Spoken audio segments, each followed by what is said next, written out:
Selamat pagi untuk seluruh masyarakat Indonesia, terutama yang di Sumatera Utara. Saya ingin mencurahkan seluruh isi hati saya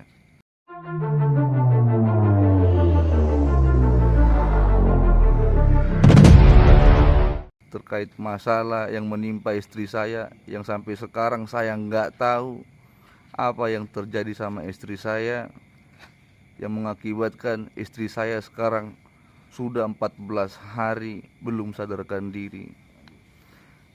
Cerita ini diawali pada tanggal 20 Juni, hari Senin semalam. Istri saya operasi dengan cara cesar. Operasi dilakukan bukan karena ada masalah, namun karena sudah memang waktunya bayi itu harus dikeluarkan. Tidak ada permasalahan sungsang, tidak ada permasalahan yang lain. Semua dalam keadaan baik-baik saja. Begitu juga dengan istri saya. Setelah itu dilakukanlah operasi. Pada saat itu 1,5 jam bayi saya keluar. Setelah bayi saya keluar, saya lihat kondisi bayi saya sehat. Namun ada sedikit beberapa di bagian tubuhnya, di ujung kaki sama di ujung tangan itu ada yang agak-agak membiru.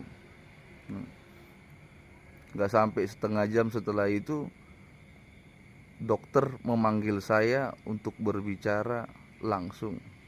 Panggillah saya ke ruangan. Lalu dokternya menceritakan sama saya bahwasanya pada saat pengangkatan urin bayi saya itu kondisi istri saya shock, yang membuat dia berhenti napas, berhenti jantung. Sampai sekarang saya nggak tahu masalah itu bagaimana, apa yang menyebabkan terjadinya permasalahan itu. Dokter menjelaskan bahwa saja istri saya terkena emboli air ketuban, dan itu termasuk komplikasi yang termasuk dalam operasi sesar. Dokter mengatakan hal itu sama saya kan awam, nggak ngerti shock itu bagaimana. Dijelaskanlah bahwasanya istri saya sempat berhenti jantung, berhenti napas. Itu karena posisi kena emboli air ketuban. Dan sampai hari ini, tanggal sekarang hari Minggu, tanggal 3, itu istri saya masih belum sadarkan diri sudah selama 14 hari. Dan yang bikin saya semakin bingung lagi, di 5 hari terakhir istri saya mengalami infeksi. Itulah yang mengakibatkan suhu tubuh istri saya sekarang sudah di atas 40 derajat. Dan terakhir saya lihat suhu tubuhnya 40,8 derajat. Dan untuk itulah saya memohon bantuan kepada seluruh masyarakat Indonesia, terutama yang bekerja di bagian pelayanan kesehatan, Gubernur Sumatera Utara dan Dinas Kesehatan yang ada di Sumatera Utara, terutama dokter spesialis obgyn kebidanan yang ada di seluruh Indonesia ini. Bantulah saya Pak, bantulah saya Bu. Saya nggak ngerti, saya nggak tahu apa yang terjadi sama istri saya. Semua pelayanan dari rumah sakit sudah dikatakan maksimal, namun hasilnya sampai sekarang belum maksimal. Istri saya masih koma, istri saya sampai sekarang belum sadarkan diri. Dan saya juga memohon kepada pemerintah daerah, Bapak Bupati, begitu juga dengan Bapak Gubernur, Dinas Kesehatan Provinsi Sumatera Utara, dan bagi para pendengar yang mendengarkan seluruh curahan isi hati saya, mohon share cerita saya agar segera sampai kepada pihak-pihak yang mampu menolong istri saya. Tolong Pak, sudah sangat masa kritis Pak, sudah sangat bahaya Pak. Tolong saya Pak. Bagi para pendengar terutama yang sudah men-share, saya mengucapkan banyak terima kasih. Tolong dikawal curahan hati saya ini hingga sampai kepada pihak-pihak terkait dan dapat langsung melakukan tindakan lanjut kepada istri saya. Terima kasih. Meninggalnya ini apa Kak dari pihak keluarga sendiri? Yang jelas kalau penyebab kematian itu mungkin otopsi lah yang bisa membuktikan, yang mana rumah sakit mengatakan tidak ada perdarahan. Kalau tidak ada perdarahan, pihak keluarga ada menyampaikan kepada kami ada seperti bekas darah yang keluar dari mulut. Yang kedua, waktu selama dirawat sampai dia meninggal, perutnya makin besar. Perutnya makin besar. Karena waktu pertemuan kedua, saya ingat keterangan dari Dr. Dodi, seorang spesialis anestesi, karena mereka berada di dalam. Itu waktu pengangkatan plasenta, itu terjadi robekan pada dinding rahim sehingga terbuka pembuluh darah arteri. Artinya, di saat itu terjadilah henti napas dan henti jantung. Jadi henti napas henti jantung, dokter anestesi ini yang melakukan RJP, rangsangan jantung paru. Dan di situ dia melakukan suntikan pengecer darah. Dan dokter Jackson-nya melakukan tindakan yang sesuai dengan profesi dia, karena habis selesai mengangkat hari-hari, mungkin dia menghiting atau menutup bekas luka seperti itu. Tapi tetap pengakuan dia tidak ada istilah katanya perdarahan. Kalau tidak ada perdarahan, kenapa transfusi? Itu yang kita tanda tanyakan. Kalau memang iya alasan transfusi dia ingin memperbaiki kondisi anemianya, pasien kan tidak B, ingin menaikkan HB-nya. Kalau ingin menaikkan HB-nya, kenapa buru-buru? Toh DJJ janinnya 134 tidak ada tanda-tanda vital distress. Artinya tidak ada tanda-tanda jiwa janin itu mengancam. Begitu juga dengan kondisi ibu, paru-parunya bagus, jantungnya bagus. Dan waktu pemeriksaan kehamilan, Dr. Jackson mengatakan ada hasil USG juga, semua kondisi bagus. Terakhir mereka jumpa tanggal 17 Juni. Sebelum 3 hari sebelum operasi. Sebelum operasi, keluarlah surat rekomendasi untuk datang dilakukan tindakan operasi ke rumah sakit tanggal 20 Juni. Jadi rekomendasi itulah dibawa ke rumah sakit.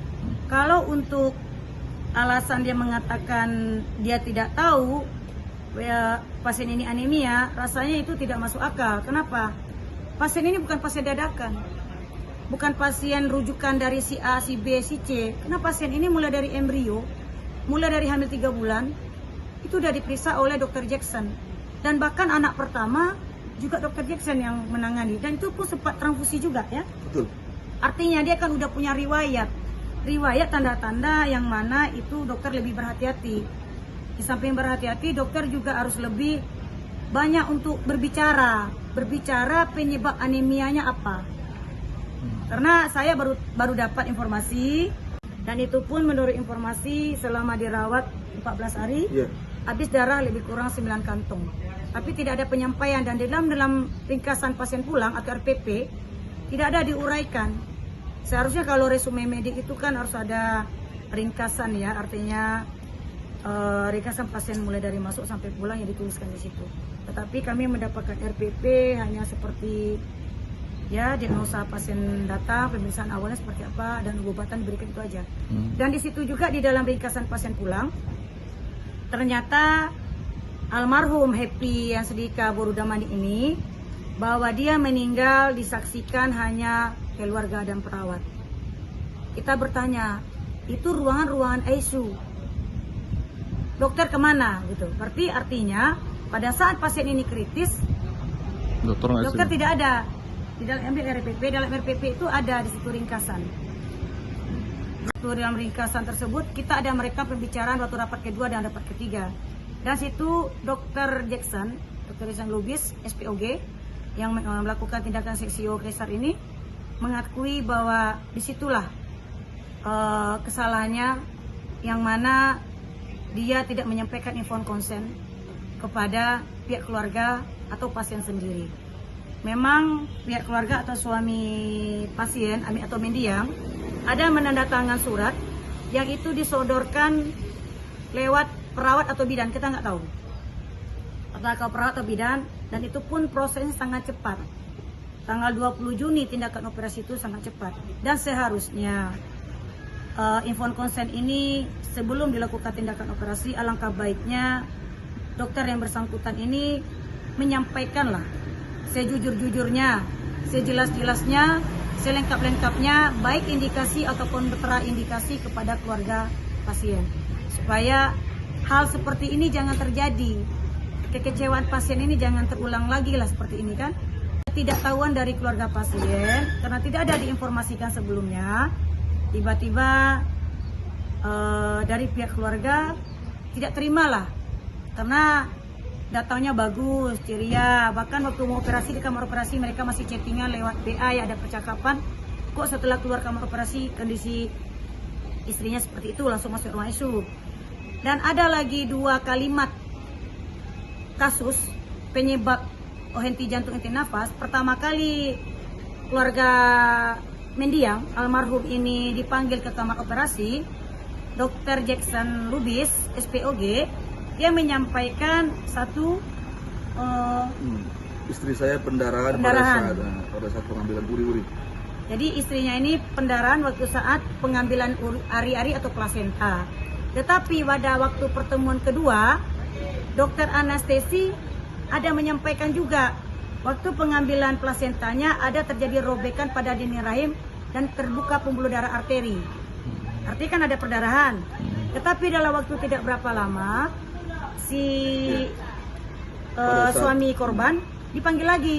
Nah, di situ mengatakan bahwa si mendiang ini kena emboli air ketuban. Bisa terjadi dua diagnosa yang berbeda jauh dalam waktu yang sama. Artinya sebelum dilakukan tindakan operasi ini kepada keluarga pasien. Bahkan waktu sebelum operasi dilakukan, itu suami almarhum Happy yang Sidika Damani, itu mereka jumpa di pintu sebelum dokter yang bersangkutan ini ya, yang terlapor ini masuk ke kamar operasi. Dia hanya menatap, tidak ada kata-kata yang atau paling tidak 3S lah, kalau tidak bisa 5S 3S tidak ada, hanya lewat mandang udah masuk kamar operasi. Itu dokternya tuh bang, kak? Itu dokter sekarang ini yang terlapor adalah Dr. Jackson Lubis SPOG, yang satu lagi Dr. Dodi yang dia sebagai spesialis anestesi. Karena waktu pertemuan kedua dengan pertemuan kedua ada dokter yang bersangkutan ada. Itu kami tahunya nama-nama dokter tersebut ada di dalam ringkasan pasien pulang yang diberikan oleh rumah sakit. Sebenarnya kami datang ke rumah sakit itu meminta resume medik. Karena resume medik itu adalah haknya pasien, miliknya pasien. Tetapi yang diberikan adalah seperti itulah resume medik yang diterbitkan oleh Rumah Sakit Dr. Randus Haji Amri Tambunan Lubuk Pakam. Sebenarnya yang kita minta itu adalah resume medik, artinya ringkasan pasien mulai dari masuk sampai pulang, apa yang dilakukan oleh rumah sakit, baik dalam kondisi hidup atau mati tidak dapatkan. Cuma yang kita dapatkan adalah ringkasan pasien pulang.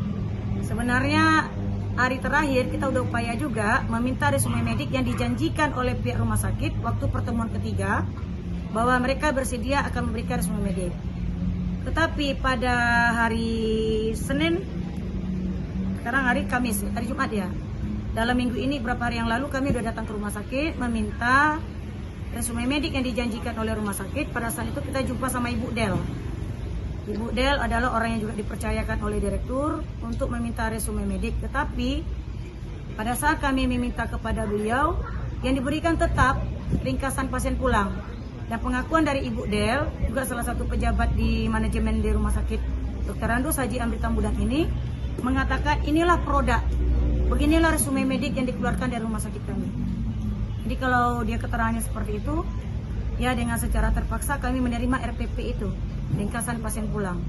Disitulah kami tahu siapa-siapa nama dokter yang merawat, yang tahu dengan kondisi mendiang Happy yang Sidika Borudamani ini. Di situ ada ditulis beberapa nama dokter, dan disitulah dia mengatakan bahwa tidak terpikir oleh dia dan bahkan dia tidak berniat. Itu ada dalam rekaman waktu pertemuan kedua yang difasilitasi oleh direktur di rumah sakit Dr. Randus Haji Amri Tambunan Lubuk Pakam. Di situ dia mengakui bahwa sebelum dilakukan tindakan operasi ini memang dia tidak pernah menyampaikan atau informasi sejelas-jelasnya mengenai indikasi atau kontraindikasi dilakukan seksio ini. Seharusnya dokter harus menyampaikan inform konsen ini bukan lewat bidan atau perawat. Sebelum ditandatangan ini harus menyampaikan efek samping dari seksio ini apa. Apabila gagal, apa yang harus dilakukan oleh rumah sakit? Kira-kira solusi seperti apa? Dan tujuannya kita melakukan operasi apa? Itu seharusnya harus disampaikan kepada keluarga pasien atau kepada pasien sendiri, supaya apabila ada hal-hal yang tidak diinginkan setelah dilakukan operasi atau SC ini, bisa keluarga itu menerima seandainya kita gagal. Kenapa? Sebelumnya dokter sudah mengingatkan, sudah menjelaskan sejelas-jelasnya bahwa indikasi dan kontraindikasi dari seksio ini apa. Tetapi keluarga merasa kecewa bahwa dokter yang bersangkutan, dokter yang dilaporkan ini tidak ada sepatah